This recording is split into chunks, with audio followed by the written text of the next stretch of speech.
മധുരക്കിനാവിന്റെ കഥക് തുറക്കുന്ന മതിഭ്രമദായിനി പരിമളഗാത്രേ.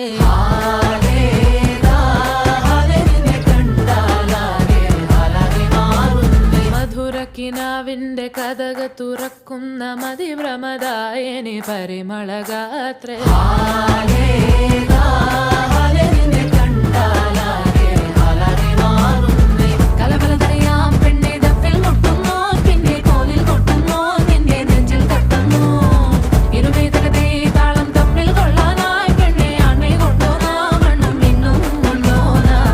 തിങ്കാലെത്തിപ്പെട്ട എത്തീമിനാളെ.